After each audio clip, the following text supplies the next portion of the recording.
Willkommen, meine Freunde. Heute werden wir gemeinsam die Geschichte vom Paradox des Erdöls entdecken und lernen, wie es in unser Leben gekommen ist. Lehn dich jetzt zurück und genieß einfach das Video. Hast du jemals innegehalten und über diese dunkle Flüssigkeit nachgedacht, die unsere Welt antreibt? Wir nennen sie Erdöl. Aber eigentlich ist sie eine Zeitkapsel. Eine Zeitkapsel ist so etwas wie ein Behälter, der Dinge aus der Vergangenheit bewahrt. Wenn du einen Tropfen Öl anschaust, siehst du nicht einfach nur eine Flüssigkeit. Du blickst in eine uralte Geschichte. Du siehst gespeichertes Sonnenlicht von vor Millionen von Jahren. Stell dir vor, wie sah unsere Welt aus, bevor es Menschen gab? Sogar bevor die riesigen Dinosaurier existierten. Die Ozeane waren voller winziger, schwebender Pflanzen und Lebewesen.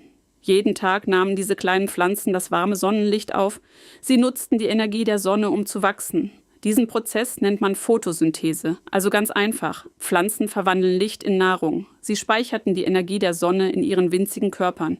Als diese Lebewesen starben, sanken sie langsam auf den Meeresboden. Über Millionen von Jahren wurden sie von Schichten aus Sand, Schlamm und schwerem Gestein bedeckt. Die Erde ist sehr schwer und ihr Inneres ist unglaublich heiß. Genau dieses Gewicht und diese Hitze erzeugten enormen Druck. Über eine unvorstellbar lange Zeit hat dieser Druck die toten Pflanzen quasi gekocht. Er hat sie verändert, zusammengedrückt, umgewandelt und schließlich in die dunkle, dichte Energie verwandelt, die wir heute Erdöl nennen. Denk mal darüber nach, wie wertvoll Zeit ist. Die Erde hat hunderte Millionen Jahre gebraucht, um diese perfekte Energie zu erschaffen. Die Natur hat still, im Dunkeln und ganz langsam diesen Schatz aufgebaut. Und wir holen ihn in unglaublicher Geschwindigkeit aus dem Boden. Wir verbrauchen ihn so schnell. Was die Natur in Millionen Jahren erschaffen hat, verbrennen wir in nur wenigen Sekunden in unseren Automotoren. Glaubst du, wir respektieren dieses uralte Geschenk wirklich? Es ist, als würden wir ein Konto ausgeben, für das ewig gespart wurde. Das bringt einen schon zum Nachdenken, oder? Wenn wir unser Auto auftanken, verbrennen wir eigentlich die Vergangenheit. Wir verbrennen uraltes Sonnenlicht. Wenn du das nächste Mal ein Auto vorbeifahren siehst, denk daran, es bewegt sich dank winziger Pflanzen, die lange lebten, bevor der erste Mensch überhaupt seine Augen öffnete. Lass uns ein Stück weiter in der Zeit gehen. Das Jahr ist 1850. Die Welt ist ein völlig anderer Ort. Wenn die Sonne untergeht, wird alles dunkel. Richtig dunkel. Es gibt kein elektrisches Licht. Um nachts ein Buch zu lesen oder Straßen zu beleuchten, brauchten die Menschen Öllampen. Aber woher kam dieses Öl? Nicht aus dem Boden, es kam aus dem Ozean, von Walen. Die Menschen jagten riesige Wale und gewannen ihr Fett. Dieses Fett wurde geschmolzen, um Walöl herzustellen. Dieses Öl brannte hell in den Lampen der Häuser in Europa und Amerika. Weil die Nachfrage nach Licht so groß war, segelten tausende Schiffe über die Ozeane, um diese wunderschönen Tiere zu jagen. Der Walfang war eine riesige Industrie, aber gleichzeitig war er eine große Tragödie. Die Wale standen kurz vor dem Aussterben, das heißt, sie wären fast vollständig von der Erde verschwunden. Genau in diesem Moment passierte etwas Unglaubliches. Eine neue Entdeckung veränderte alles. Die Menschen fanden heraus, wie man Erdöl aus dem Boden pumpt und in Kerosin umwandelt. Dieser neue Brennstoff wurde Kerosin genannt. Er war billiger als Walöl, er war leichter zu beschaffen und er brannte genauso hell. Fast über Nacht hörten die Menschen auf, Walöl zu kaufen. Stattdessen nutzten sie Kerosin. Das ist eine seltsame, aber zugleich wunderschöne Wendung der Geschichte. Diese dunkle Flüssigkeit aus der Erde, das Erdöl, hat tatsächlich die Wale gerettet. Die Schiffe hörten auf zu jagen. Die Wale schwammen wieder friedlich im Ozean. Erdöl wurde zum Helden der Meere. Aber die Geschichte ist voller Überraschungen. Wir müssen auf diese widersprüchliche Rolle des Erdöls achten. Ein Widerspruch, also ein Paradox, ist eine Situation, die auf den ersten Blick gegensätzlich wirkt. So, als würde man ein Problem lösen und dabei gleichzeitig ein neues erschaffen. Ja, Erdöl hat die Wale gerettet. Es hat sie vor dem Aussterben bewahrt. Doch Jahre später begann genau dieses Erdöl, die Ozeane zu vergiften. Es verschmutzte die Luft und bedrohte schließlich den Planeten, auf dem diese Wale leben. Das ist eine sehr starke Lektion für heute. Die Lösungen der Menschheit führen oft zu noch größeren Problemen. Während wir etwas reparieren, zerstören wir unbewusst etwas anderes. Jetzt erzähle ich dir die Geschichte eines ganz gewöhnlichen Mannes mit einer außergewöhnlichen Idee. Das Jahr ist 1859. Der Ort ist eine kleine, ruhige und schlammige Stadt in Pennsylvania, Titusville. Lerne Edwin Drake kennen. Edwin war kein berühmter Wissenschaftler, er war auch kein reicher Geschäftsmann. Tatsächlich war er arbeitslos und hatte starke Rückenschmerzen. Aber er hatte eine Vision. Damals wussten die Menschen bereits, dass es Erdöl gibt. Manchmal trat es einfach von selbst an die Oberfläche. Die Leute sammelten es in kleinen Behältern. Doch Drake glaubte an etwas Größeres. Tief unter der Erde gab es einen riesigen Ozean aus Öl.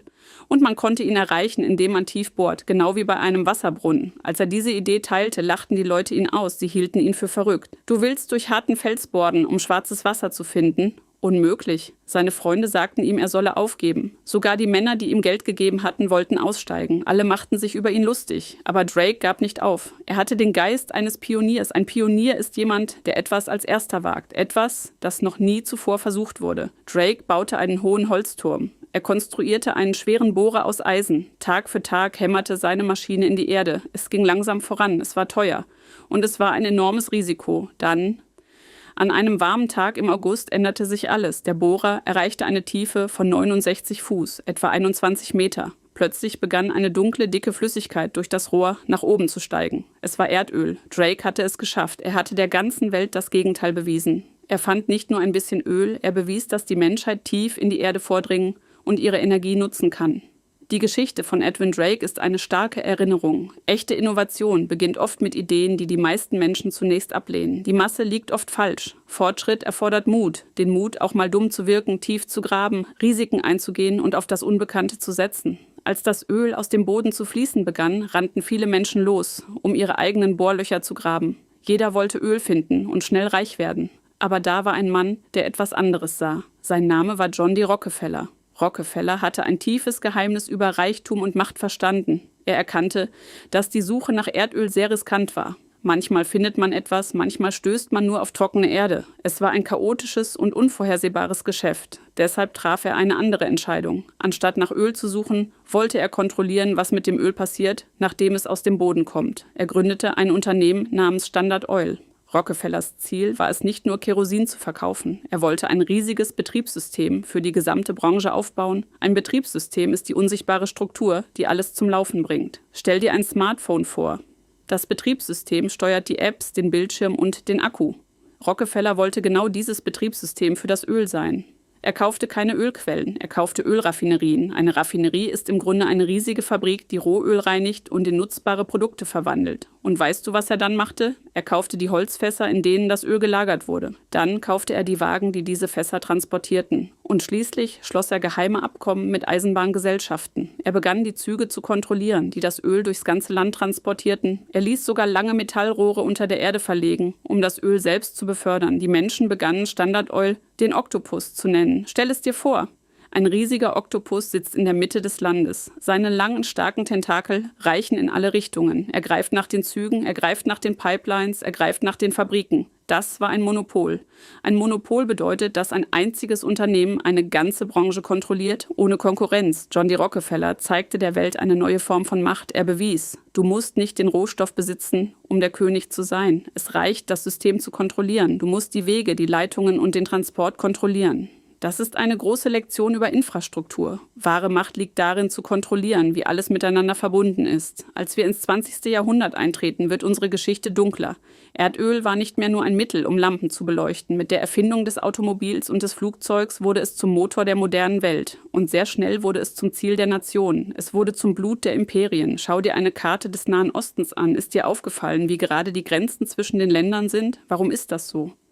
Berge sind nicht gerade, Flüsse sind nicht gerade. Diese geraden Linien wurden von mächtigen Männern gezogen, die weit entfernt in Europa in Räumen saßen.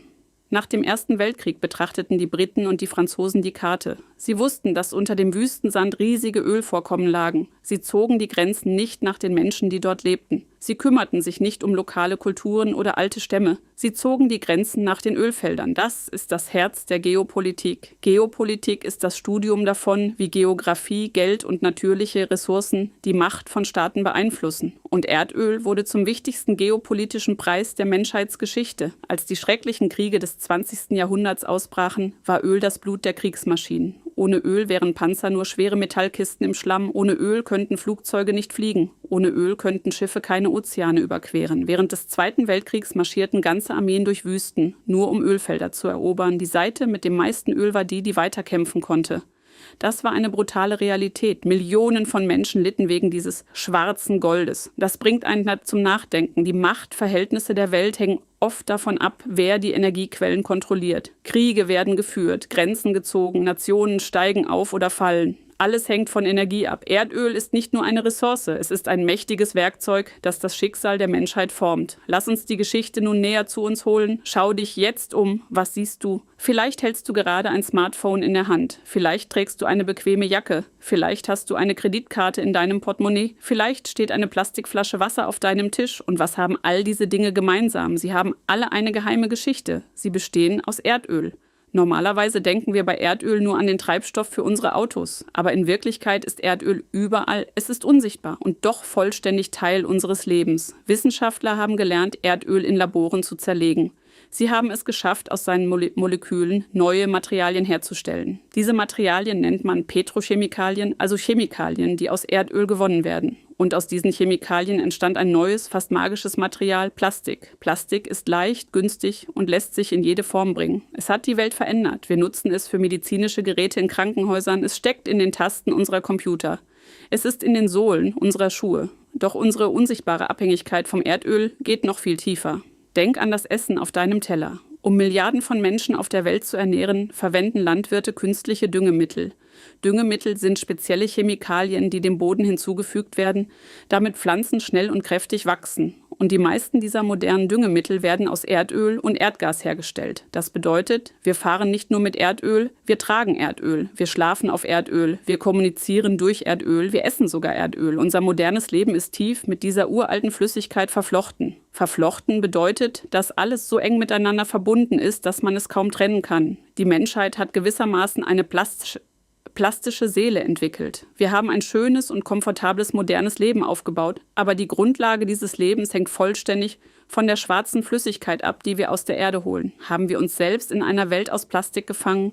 Lass uns nun in die Welt des Geldes eintauchen. Es ist eine Welt voller Geheimnisse und stiller Absprachen. Ich erzähle dir von einem Abkommen, das die globale Finanzwelt für immer verändert hat. Das Jahr ist 1974. Zwischen den Vereinigten Staaten und Saudi-Arabien fand ein sehr wichtiges und stilles Treffen statt. Die USA brauchten Erdöl, um ihre riesige Wirtschaft am Laufen zu halten. Saudi-Arabien hatte die größten Ölreserven der Welt, brauchte aber Sicherheit und militärischen Schutz. Also schlossen sie ein historisches Abkommen. Saudi-Arabien erklärte sich bereit, sein Öl nur in einer einzigen Währung zu verkaufen, dem US-Dollar. Kein britisches Pfund, kein japanischer Yen, nur Dollar. Im Gegenzug versprach die USA, Saudi-Arabien zu schützen. Dieses Abkommen führte zum sogenannten Petrodollar. Der Petrodollar ist einfach ein US-Dollar, den ein Land durch den Verkauf von Erdöl verdient. Warum war das so wichtig? Weil jedes Land der Welt Erdöl braucht. Für Straßen, Fabriken, Autos, für alles wird Öl benötigt. Aber nach diesem Abkommen musst du zuerst US-Dollar kaufen, wenn du Erdöl kaufen willst. Denk einmal darüber nach, welche Macht das bedeutet. Es führte dazu, dass die ganze Welt ständig US-Dollar brauchte. Der Dollar wurde zur stärksten und wichtigsten Währung der Welt und es verschaffte den Vereinigten Staaten eine enorme wirtschaftliche Macht. So wurde Erdöl zu einer wirtschaftlichen Waffe. Es war nicht mehr nur Treibstoff für Autos, es wurde der Treibstoff des globalen Finanzsystems. Dies zeigt auch die Macht von Allianzen. Eine Allianz ist eine starke Freundschaft zwischen Ländern. Wenn die Kraft der Energie mit der Macht des Geldes kombiniert wird, formten diese beiden Länder über Jahrzehnte das Schicksal der Weltwirtschaft. Tatsächlich war dies wie eine klug aufgebaute Falle, in die die Welt Schritt für Schritt hineingeriet. Aber, meine Freunde, jede große Geschichte hat eine dunkle Seite. Wir haben über das Licht, den Reichtum und die Macht des Öls gesprochen. Jetzt müssen wir uns dem Schatten stellen, den es über unseren Planeten wirft. Wenn wir ein Auto fahren oder eine Fabrik Öl verbrennen, um Strom zu erzeugen, findet eine chemische Reaktion statt. Diese Reaktion nennt man Verbrennung. Mit anderen Worten, das wissenschaftliche Wort für für brennen. Wenn wir dieses handschwarze Gold verbrennen, verschwindet es nicht. Es verändert nur seine Form. Es zerfällt und setzt unsichtbare Gase in die Luft frei. Das wichtigste dieser Gase ist Kohlendioxid, CO2. CO2 ist völlig unsichtbar. Du kannst es weder sehen noch riechen, aber es sammelt sich in der Atmosphäre. Die Atmosphäre ist die Luftschicht, die die Erde umgibt. Stell dir Folgendes vor. An einem heißen Sommertag trägst du einen dicken Pullover. Die Sonne wärmt dich, aber die Hitze kann nicht entweichen. Du beginnst zu schwitzen. Genau das tut CO2 für die Erde. Es wirkt wie eine riesige, unsichtbare Decke, die den Planeten umhüllt. Die Sonnenwärme kommt herein, kann aber nicht zurück in den Weltraum entweichen. Dies nennt man den Treibhauseffekt und deshalb wird unser schöner blauer Planet immer heißer. Die Erde hat Fieber. Wir nennen das globale Erwärmung. Das Eis an den Nord- und Südpolen schmilzt. Der Meeresspiegel steigt, das Wetter wird immer extremer und unvorhersehbarer. Massive Stürme, Dürren. Dies ist der ökologische Preis für unseren Wohlstand. Wohlstand bedeutet, ein komfortables und reiches Leben zu führen. Wir haben eine großartige moderne Welt mit Öl aufgebaut, aber wir zahlen einen sehr hohen Preis dafür. Dies zwingt uns, über unsere gemeinsame Verantwortung nachzudenken. Wir teilen alle denselben Planeten, wir atmen alle dieselbe Luft. Wir müssen uns der Kohlenstoffhitze stellen, bevor sie dauerhaft wird. Und jetzt kommen wir zum letzten Kapitel der Geschichte.